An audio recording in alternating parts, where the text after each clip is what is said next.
तो दोस्तों काफ़ी लंबे टाइम के बाद मार्वल की एक मूवी रिलीज़ हुई है जिसने ना सिर्फ ऑडियंस को खुश किया बल्कि ये मूवी क्रिटिक्स को भी बहुत ज़्यादा पसंद आई। गार्डियंस ऑफ द गैलेक्सी 3 की ये फिल्म अपने पिछले दोनों पार्ट की तरह ही बिल्कुल फ्रेश और एंटरटेनिंग है। एमसीयू की इस मूवी में गार्डियंस अपने एक साथी को मरने से बचाते हैं और वो एक ऐसे विलन का सामना कर रहे होते हैं जो कि विकास के नाम पर अविनाश कर रहा था। अगर आप इस फिल्म को अच्छी तरह समझना चाहते हैं तो इस वीडियो को देखते रहें। आज मैं गार्डियंस ऑफ द गैलेक्सी 3 को शॉर्ट में एक्सप्लेन करूंगी। इस मूवी में गार्डियंस ऑफ द गैलेक्सी के सबसे खास मेंबर रॉकेट की बैक स्टोरी हमें पता चलती है। रॉकेट हमेशा से ऐसा बोलने वाला चालाक जानवर नहीं था। वो पहले एक मामूली सा रकून था जिस पर बाद में साइंटिस्ट ने एक्सपेरिमेंट करके उसे अपग्रेड कर दिया था और उस साइंटिस्ट का नाम है हाई एवोल्यूशनरी। हाई एवोल्यूशनरी एक बहुत खतरनाक आदमी था। वो सैकड़ों सालों से जानवरों और एलियंस पर एक्सपेरिमेंट्स कर रहा था और इसने ब्रह्मांड के कई एलियंस को खुद ही बनाया था। लेकिन हाई एवोल्यूशनरी का सही मकसद था एक ऐसी नस्ल बनाना जिसमें कोई कमी ना हो और वो उसको अपने बनाए हुए प्लैनेट काउंटर अर्थ पर बसाना चाहता था। इसी के चलते उसने ज़मीन से लाए हुए कुछ जानवर्स पर एक्सपेरिमेंट किया और उन्हें बोलने और सोचने वाला जानवर बना दिया, जिसमें एक राकून भी शामिल था जो कि बाकी सब जानवरों के मुकाबले में बहुत ज़्यादा होशियार और तेज़ हो गया था। यहाँ तक कि वो हाई एवोल्यूशनरी से भी ज़्यादा तेज़ सोचने लगा था। उसके बाद उस राकून ने अपना नाम खुद रॉकेट रखा। रॉकेट अपने सब दोस्तों के साथ मिलकर इसी उम्मीद में जी रहा था कि वो सब काउंटर अर्थ पर जाके एक नई ज़िंदगी शुरू करेंगे। और एक दिन उन्हें हाई एवोल्यूशनरी से पता चला कि वो उन्हें काउंटर अर्थ पर नहीं लेके जाने वाला, क्योंकि वो सब एक सब्जेक्ट टेस्ट थे, बल्कि वो दूसरे एलियंस को वहाँ ले जाने वाला था। और क्योंकि रॉकेट बहुत होशियार था वो इसके दिमाग को रिसर्च के लिए निकालने वाला था और रॉकेट के सब दोस्तों को मारने वाला था। ये सब जानने के बाद रॉकेट अपने दोस्तों को लेकर भागने की तैयारी करता है और तभी वहाँ पर हाई एवोल्यूशनरी आकर उसके सब दोस्तों को मार देता है और वो रॉकेट को फिर से कैद करने की कोशिश करता है और तब रॉकेट उस पर हमला करके उसका चेहरा बिगाड़ देता है और उसकी स्पेसशिप लेके यहाँ से भाग जाता है। उसके बाद हाई एवोल्यूशनरी अपने चेहरे पर एक नकाब पहनना शुरू कर देता है और इसके बाद वो रॉकेट को ढूंढने लगता है, क्योंकि वो उसके दिमाग की स्टडी करके एक परफेक्ट एलियन बनाना चाहता था। लेकिन कई कोशिशों के बाद रॉकेट उसको नहीं मिलता और वो उसे मरा हुआ समझ के भूल जाता है। दूसरी तरफ रॉकेट ग्रोट नाम के एक पेड़ से मिलता है जो कि आपस में बहुत अच्छे दोस्त बन जाते हैं। इसके बाद वो दोनों गार्डियंस ऑफ द गैलेक्सी के मेंबर्स बन जाते हैं। फिर कुछ टाइम के बाद गार्डियंस की स्वीडन नाम की एक एलियन टीम से दुश्मनी हो जाती है। इसीलिए स्वीडन की रानी आयशा गार्डियंस को मारने के लिए एक स्पेशल बर्थ चैम्बर में अपना बच्चा बनाना शुरू कर देती है, जो कि एडम वर्लॉक नाम का एक बहुत ही पावरफुल एलियन बनने वाला था। पर यहाँ पर सबसे खास बात ये थी कि स्वीडन की पूरी टीम को भी हाई एवोल्यूशनरी ने ही बनाया था। और कुछ टाइम के बाद हाई एवोल्यूशनरी को पता चलता है कि आयशा गार्डियंस को मारने के लिए एडम को पैदा कर रही है और गार्डियंस के बारे में सुनते ही हाई एवोल्यूशनरी को पता चलता है कि रॉकेट अभी भी जिंदा है। तब हाई एवोल्यूशनरी एडम को वक्त से पहले ही बर्थ चैम्बर से निकाल लेता है ताकि वो रॉकेट को पकड़कर उसके पास ला सके और वो आयशा को धमकी देता है कि अगर ये रॉकेट को पकड़ के मेरे पास ना लाया तो मैं पूरे स्वीडन के प्लेनेट को तबाह कर दूंगा। इसके बाद एडम रॉकेट की तलाश में निकल जाता है। इसके बाद गार्डियंस और उसके सब दोस्त नोवेयर प्लेनेट पर शिफ्ट हो गए थे और उन्होंने वहीं पर अपना हेड क्वार्टर बना लिया था। तभी अचानक एक दिन एडम वर्लॉक वहाँ पहुँच जाता है और रॉकेट को पकड़ने की कोशिश करता है। तब पीटर क्विल, ड्रैक्स, नेबुला और ग्रोट इससे लड़ना शुरू कर देते हैं, लेकिन वो इन सब पर भारी पड़ता है और वो रॉकेट पर हमला करके रॉकेट को बुरी तरह घायल कर देता है। पर आखिर में नेबुला एडम पर वार करके उसे हरा देती है और इसके बावजूद भी एडम वहाँ से बचकर भाग जाता है। लेकिन इधर रॉकेट की जान खतरे में आ गई थी और जब उसके साथी उसका इलाज करने के लिए निकलते हैं तो उन्हें पता चलता है कि रॉकेट की बॉडी में एक किल स्विच लगा हुआ है जो कि उसकी बॉडी से छेड़छाड़ करने पर रॉकेट की जान ले सकता था। वो किल स्विच उसकी बॉडी में हाई एवोल्यूशनरी ने ही लगाया हुआ था ताकि उसके अलावा कोई भी रॉकेट की बॉडी को खोल ना सके। उस किल स्विच को ऑफ किए बिना वो रॉकेट का इलाज नहीं थे कर सकते। फिर उन्हें पता चल गया कि रॉकेट को एक ऑर्गोकॉप नाम की कंपनी ने बनाया है जो कि हाई एवोल्यूशनरी की ही कंपनी थी। इसीलिए गार्डियंस ऑर्गोकॉप में जाने का फैसला करते हैं ताकि वो वहां से रॉकेट की फाइल निकालकर उसके किल स्विच को ऑफ कर सकें। दूसरी तरफ हाई एवोल्यूशनरी ये अंदाज़ा लगा लेता है कि गार्डियंस रॉकेट को बचाने के लिए ऑर्गो कॉर्प में ज़रूर जाएंगे।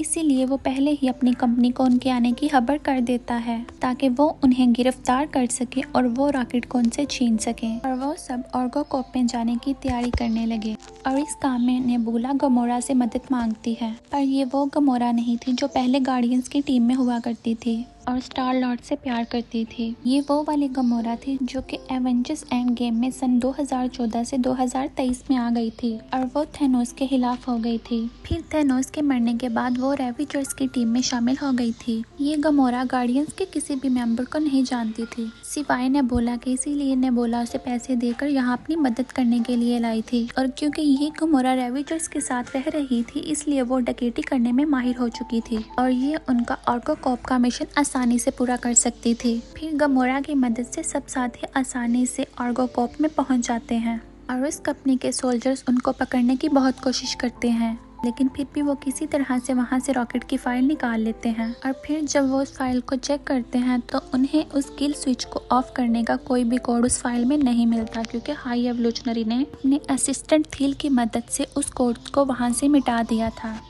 ताकि गार्डियंस उसकी तलाश में वहां पहुंच सके। उधर गार्डियंस को पता चल चुका था कि ये कोड थील के पास है, इसीलिए वो उस कोड को हासिल करने के लिए हाई एवोल्यूशनरी की स्पेसशिप पे जाने का फैसला करते हैं जो कि काउंटर अर्थ पर था। हालांकि गमोरा समझ रही थी कि ये सब एक चाल है।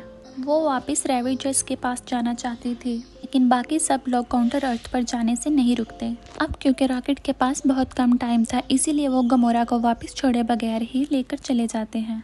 दूसरी तरफ आयशा और एडम इसी डर में थे कि अगर उन्होंने हाई एवोल्यूशनरी से पहले रॉकेट को नहीं पकड़ा तो वो उनकी पूरी नस्ल को तबाह कर देगा। इसीलिए वो गार्डियंस को ट्रैक करके उनके पीछे काउंटर अर्थ पर चले जाते हैं। उधर गार्डियंस उस प्लैनेट पर पहुंचकर उधर रहने वाले एलियंस की मदद से हाई एवोल्यूशनरी की स्पेसशिप को ढूंढ लेते हैं। फिर स्टार लॉर्ड और ग्रोट उस स्पेसशिप के अंदर जाते हैं और ड्रेस मेंटिस और नेबुला बाहर ही रुकते हैं और गमोरा अकेली गार्डियंस की स्पेसशिप पर रॉकेट के पास रहती है, जहां एडम वर्लॉक और हाई एवोल्यूशनरी का एक सोल्जर रॉकेट को लेने आ जाते हैं। लेकिन वहां उन दोनों में झगड़ा हो जाता है क्योंकि एडम को अपने लोगों को बचाने के लिए रॉकेट को खुद पकड़ना था और दूसरी तरफ हाई एवोल्यूशनरी पीटर और ग्रोट से बात कर रहा था कि वो एक परफेक्ट दुनिया बनाने का काम कर रहा है। तो पीटर उसे बोलता है कि यहाँ इस प्लेनेट और लोगों में बहुत सारी कमियां हैं। ये बात सुनकर हाई एवोल्यूशनरी उस पूरे प्लेनेट को दबा करना शुरू कर देता है ताकि वो इससे बेहतर दुनिया बना सके और फिर वहां से अपनी स्पेसशिप लेकर निकलने लगता है। तब पीटर और ग्रोट थील को लेकर नीचे कूद जाते हैं। इसके बाद वो थील के सर से उसका कंप्यूटर निकाल लेते हैं जिसके अंदर वो किल स्विच ऑफ करने का कोड था। इधर जब एडम काउंटर अर्थ को तबाह होते देखता है तो वो रॉकेट को छोड़कर अपनी माँ को बचाने के लिए निकल जाता है, पर उसके वहाँ पहुँचने से पहले ही आयशा का स्पेसशिप तबाह हो चुका होता है और वो मर जाती है। इसी दौरान मेंटेस, नेबुला और ड्रैक्स हाई एवोल्यूशनरी के स्पेसशिप को यहाँ से निकलता हुआ देखते हैं तो उन्हें लगता है कि पीटर और ग्रोट अभी भी उसके अंदर ही हैं, इसीलिए वो उन्हें बचाने के लिए उस स्पेसशिप के अंदर चले जाते हैं। दूसरी तरफ गमोरा अपना स्पेसशिप लेकर पीटर और ग्रोट को इस प्लेनेट से बाहर निकालती है और फिर वो लोग थील के उस कंप्यूटर से रॉकेट की बॉडी को कनेक्ट करते हैं। रॉकेट जो कि मरने ही वाला था लेकिन आखिर में उसका किल स्विच ऑफ हो ही जाता है और इसी तरह रॉकेट की जान बच जाती है।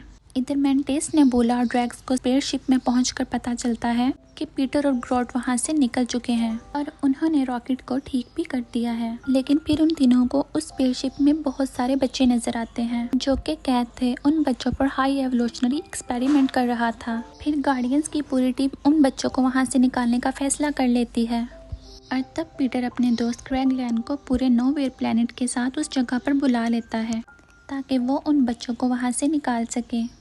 उसके बाद पीटर, गमोरा, रॉकेट और ग्रोट भी हाई एवोल्यूशनरी के स्पेसशिप में जाने के लिए निकलते हैं, लेकिन तब वहां पर एडम वर्लॉक आकर उनको रोकने की कोशिश करता है, लेकिन वो फिर से हार जाता है और फिर गार्डियंस की पूरी टीम हाई एवोल्यूशनरी की पूरी फौज से लड़ना शुरू कर देती है और वो एक एक करके सबको मार देते हैं। उसके बाद वो स्पेसशिप को नोवेयर के साथ जोड़कर सभी बच्चों को वहां से निकालने लगते हैं। उधर हाई एवोल्यूशनरी रॉकेट को पाने के चक्कर में पागल हो रहा था। उसके सभी सिपाही मर रहे थे और उसका स्पेसशिप भी तबाह हो रहा था। लेकिन वो फिर भी हार नहीं मान रहा था। तब उसके असिस्टेंट्स ने उसको समझाने की कोशिश की, लेकिन उसने उन्हें भी मार दिया और वो फिर रॉकेट को ढूंढने के लिए निकल पड़ता है, जो कि स्पेसशिप के कैद जानवरों को छुड़वा रहा था। और तभी हाई एवोल्यूशनरी वहाँ पहुँच के रॉकेट को मारने लगता है, लेकिन गार्डियंस की पूरी टीम वहाँ पर आ जाती है और वो सब हाई एवोल्यूशनरी को मारना शुरू कर देते हैं। लेकिन वो उसे जान से नहीं मारते, बल्कि वो उसे उसी स्पेसशिप में मरने के लिए छोड़ देते हैं। फिर वो लोग उस स्पेसशिप में कैद हजारों जानवरों को भी वहाँ से निकाल लेते हैं। अब सब बच्चे, जानवर और बाकी सब लोग उस स्पेसशिप से निकलकर गार्डियंस की स्पेसशिप में आ चुके थे, लेकिन स्टार लॉर्ड के लौटने से पहले ही वो स्पेसशिप तबाह हो जाता है और वो स्पेस में ही फंस जाता है। और तब एडम वॉरलॉक, जो कि गार्डियंस की अच्छाई देखकर बदल जाता है, वो स्पेस में जाकर स्टार लॉर्ड को बचा लेता है। इस सब के बाद गमोरा वापस रेवेंजर्स के पास चली जाती है और पीटर गार्डियंस की टीम छोड़कर ज़मीन पर अपने नाना के पास जाने का फैसला कर लेता है। इसके बाद मेंटेस भी अपनी ज़िंदगी का मकसद तलाश करने के लिए अकेली निकल जाती है और ड्रैक्स और नेबुला नोवेयर पर रुककर ही उन बच्चों को पालने की जिम्मेदारी ले लेते हैं, जिन्हें हाई एवोल्यूशनरी ने कैद कर रखा था। और अब पीटर रॉकेट को गार्डियंस का नया कैप्टन बना देता है। मूवी के मिड क्रेडिट सीन में हमें दिखाया जाता है कि रॉकेट और ग्रॉट ने अपनी टीम में नए मेंबर्स को जमा कर लिया है, जिसमें एडम वॉरलॉक, ड्रैकलिन, कॉस्मो डॉग और फाइला नाम की एक लड़की शामिल है। और ये गार्डियंस की टीम किसी अनजान प्लेनेट पर जाकर एक मिशन को पूरा कर रहे थे। मूवी के पोस्ट क्रेडिट सीन में पीटर ज़मीन पर लौट जाता है और वो अपने नाना के साथ एक नॉर्मल ज़िंदगी जीना शुरू कर देता है। तो दोस्तों, ये थी गार्डियंस ऑफ द गैलेक्सी 3 की एक्सप्लेनेशन वीडियो। तो आपको ये वीडियो कैसी लगी कमेंट बॉक्स में ज़रूर बताइएगा। और अगर आपने हमारा चैनल सब्सक्राइब नहीं किया तो हमारा चैनल सब्सक्राइब कर लें और बेल आइकन को टच कर लें, ताकि इसी तरह की हमारी और वीडियोस आपके पास वक्त पर पहुंचती रहें। ओके दोस्तों, अल्लाह हाफिज़। फिर मिलेंगे एक नई वीडियो के साथ।